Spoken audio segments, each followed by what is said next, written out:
Soon gonna be Halloween, guys.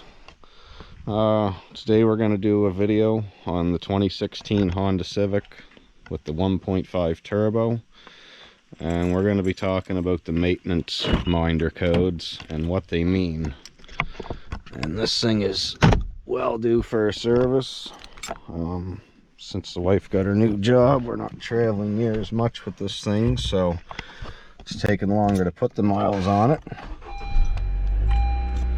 But what we're looking at here, 1962 was the year that Johnny Cash wrote that one, a song called Dilly Is Gone. All right. So just give it a sec here.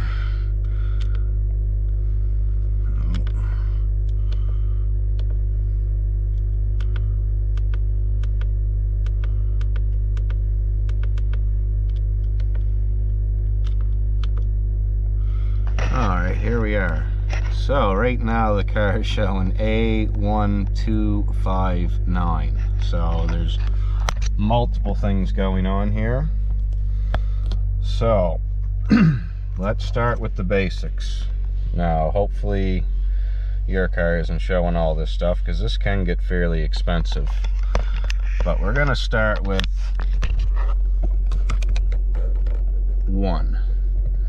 So 1 is just replace engine oil. So A1 is engine oil. If it's 0, it's oil and filter. Now, however, I never ever just change the oil. I always change the oil and filter. So depending what you want to do, that's what it calls for. So now we're going to get under sub item 1. So number 1 is you want to check the tires, rotate the tires, and you also want to check the air pressure and do adjusting if need be. So that's number 1. And sometimes I find, especially if you're running a high quality tire, this stuff may seem to come a bit early, but it's not a bad idea to follow it, and some things actually come late. So that leaves me with number 2. Number 2 is replace the air filter, which I've shown you guys that if you watch my engine tune-up video. This particular engine, the 1.5 turbo, it sucks air right from the cowl underneath the hood, and it gets a lot of dust into it. It also says replace the dust and cabin filters, the pollen filters for the blower motor inside the car. And it also states inspect and adjust drive belt. Now, I'm just going to say a few things here. I've replaced the air filter in this car 4 times, and we are showing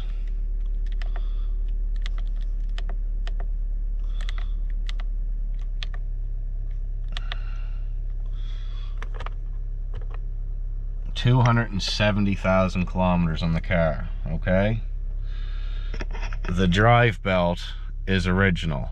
The drive belt has never been changed on this car, not even when Honda serviced it when it was under warranty, because I marked it with chalk, so I would have known if they changed it, and they didn't.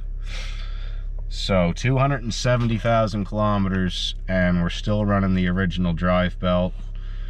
Now, that being said, it's probably not an overly expensive part to replace. I'm sure, you know, Rock Auto, 20-30 bucks, you're on your way. All right, now let's get back into the wrench. So we're gonna go on to sub item 3.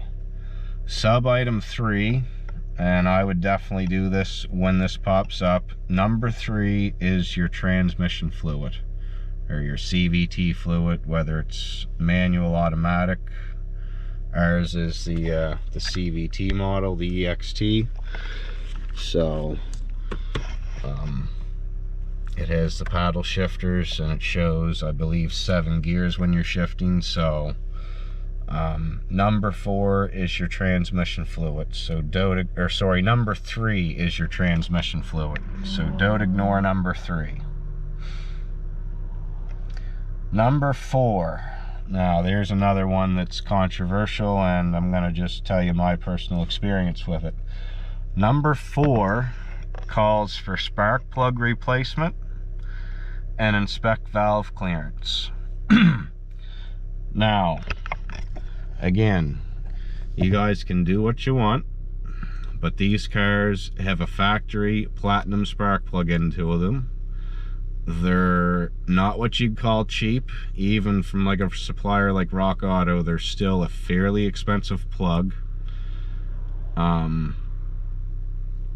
They're designed, like when I change mine, it doesn't look like the tip could ever fall out of them, which is basically the only thing that would cause you engine damage.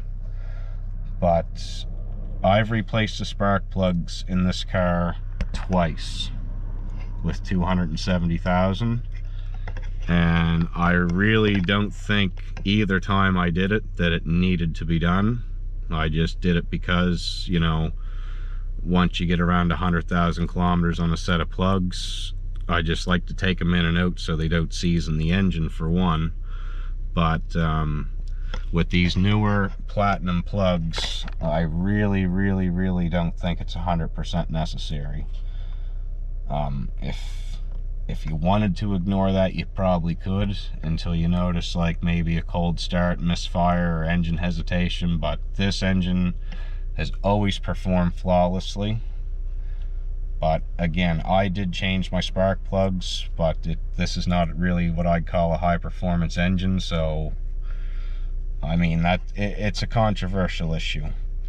Now the other one on sub item number 4 is it wants you to inspect the valve clearance. Now again, even when this car was under warranty and it called for this service and we took it in, I chalked the valve cover bolts, and Honda never bothered to take the valve cover off. I mean, these are actual little bit more labor involved jobs, which we're finding around here that a lot of places like to charge for it, but they don't like to do it. So that's just my personal experience. Again, bolts were marked and nothing was taken apart, so I can verify that. So we are at 270,000, just shy, and the valve clearances have never been checked. This motor has never been touched. Now maybe the 2-liter engine is different, but this engine, I'm just telling you what we got here and what we did. Number 5. As you see, I've got number 5 on my clock here now, and she said that it just came up the other day. And I'm probably just going to go ahead and erase it because there's really no need of it. I'll double check that it's full and make sure there's no oil or residue in it. But number 5 calls for replacing the engine coolant. So it wants you to drain the entire coolant system, radiator, blah blah blah, you know, and put new fluid in. I don't agree with that, but again, you know, some people like to change their coolant, so if you want to, you can. Maybe, you know, when you get the 5 code, you could just use one of the coolant testers to verify that it's still good. But I haven't yet in my lifetime seen engine coolant actually go bad unless you have a head gasket issue and you get oil into it, or, you know, something like that. You have a leak and the guy fills it up with water on you. So we are just going to be erasing code 5 and not worrying about it on this car. So I've got no sub item 6, so there is no number 6, guys. For whatever reason, maybe it's on like an all-wheel drive model or something, but it's not on this one. Sub item 6 doesn't exist, so that leaves us with sub item 7 is next, which again, I would probably just ignore it, but it's calling for replacing the brake fluid. So again, it's kind of like the coolant. It really doesn't go bad, but well, brake fluid kind of does, because it's in your calipers. Your calipers get caught. So maybe this one might be worth being done.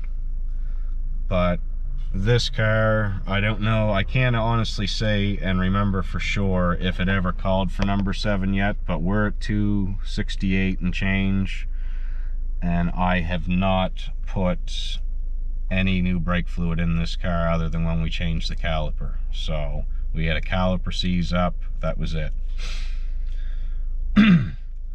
And now the big number 9. Hopefully you guys are sitting down for this one. So we've got number 9 on our clock, which just come on the other day as well. Number 9 is almost calling for a full car inspection. We're talking, they want the front and rear brakes pulled apart and serviced. They want you to inspect the tie rods, the steering box, the boots, your axle boots.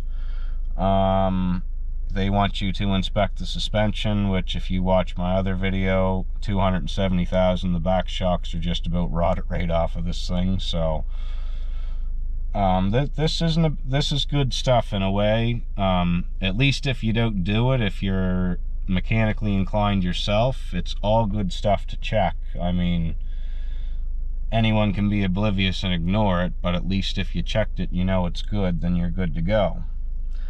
So it wants you to inspect not only the brakes, but the hoses and the lines right up to the ABS drive underneath the hood. Wants you to check all fluid levels and conditions of the fluid. So number 5 is saying replace engine coolant, but number 9 is saying inspect. So again, if you don't have a head gasket leak or something else going on, probably safe to say your engine coolant's going to be fine. They want you to inspect the exhaust system front to back, which definitely isn't a bad idea. And they want you to inspect the fuel lines, all the connections underneath the car, right up to where they join on the engine. They want that inspected.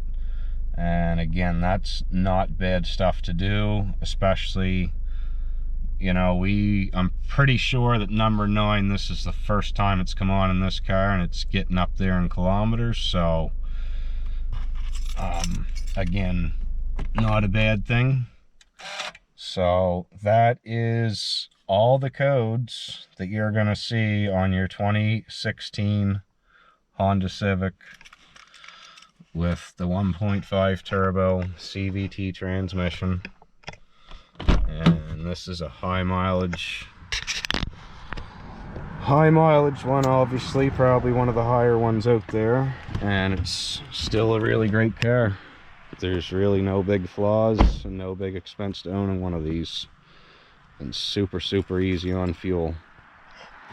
So thanks for watching, guys. Please subscribe, and we'll see you another day.